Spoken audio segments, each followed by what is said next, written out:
ఇక్కడ మా ప్రవీణ్ అన్న అయితే కాస్ట్యూమ్స్, జ్యువెలరీ అన్నీ సెగ్రిగేట్ చేస్తున్నారు, ఎవరెవరు ఏం వేసుకోవాలో. లిటరలీ ఒక ప్రోగ్రామ్ చేయడానికి ఎంత బ్యాక్గ్రౌండ్ వర్క్ చేయాలంటే చాలా కష్టపడతారు చాలామంది. ఇంకా ఒకరికొకరికి మేకప్ వేయడం అయితే స్టార్ట్ చేసేసారు మెల్లిగా. ఇక్కడ కాళీమాత చూడండి నన్ను భయపడుతుంది ఇప్పుడు. అక్క ఫోటోకి పోజ్ ఇవ్వమంటే నన్ను భయపడుతుంది అసలు.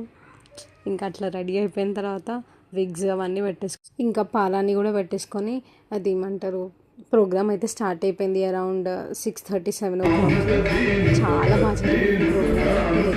దత్తాత్రేయ క్షేత్రము. ఇంకా అందరు రెడీ అయిపోయాక లాస్ట్కి నేను రెడీ అవుతున్నా, నాది శివాజీ క్యారెక్టర్ కాబట్టి. ఇంకా అన్న అయితే రెడీ చేస్తున్నారు అరౌండ్ 7:30కి అట్లా. నేను చాలా ఇబ్బంది పెట్టిన అసలు, అది నచ్చలేదు ఇది నచ్చలేదు అని. బట్ స్టిల్ అట్లా కాదు ఇట్లా కాదు అని ఎక్స్ప్లెయిన్ చేస్తుండే. నాకు అది కాస్ట్యూమ్ అంతా కంఫర్టబుల్ లేకపోయినా ఓకే మేనేజబుల్.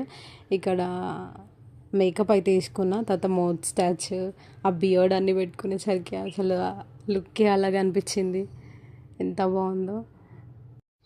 ఆ గడ్డం మీసం పెట్టించుకోవడానికి కూడా నేను చాలా ఇబ్బంది పెట్టిన వాళ్ళని. అది బాగాలేదు ఇది బాగాలేదు, గమ్ము స్మెల్ వస్తుంది, నేను పెట్టుకోను అది ఇది అని చెప్పి. బట్ అయినా కూడా ప్రవీణ్ అన్న పక్క నుండి అట్లా కాదు ఇట్లా కాదు అని ఎక్స్ప్లెయిన్ చేస్తుండే. చాలా బాగుండే. ఓవరాల్ లుక్ అయితే బాగుంది. చాలామంది నాతో ఫొటోస్ కూడా దిగిర్రు. నా మేకప్కి అయితే మినిమం 1/2 అవర్ పట్టింది. సో ఆ డ్రెస్ అవంతా సెట్ చేసుకున్న తర్వాత ప్రవీణ్ అన్న దగ్గరికి వెళ్తే ఇట్లా ఇంకా సెట్ చేసి అది జ్యువెలరీ ఇంకా హారాలు కమ్మలు అన్నీ పెట్టేసారు, విగ్ కూడా, దాని తర్వాత పగడి. ఇట్లా ఓవరాల్ లుక్ అయితే చాలా బాగుండే. టైం టేకింగ్ బట్ చాలా బాగుండే. ఇట్లా మొత్తం రెడీ అయిపోయిన తర్వాత మా మమ్మీకి మా డాడీకి అక్కకి వీడియో కాల్ చేసి చూపించిన మా వాళ్ళందరికీ. బాగున్నాను కదా. కొన్ని ఫొటోస్ దిగేసిన అప్పటికే నా పర్ఫార్మెన్స్ వచ్చేసింది. నెక్స్ట్ టైం జరిగింది నెక్స్ట్ వ్లాగ్లో చెప్తాం. బాయ్.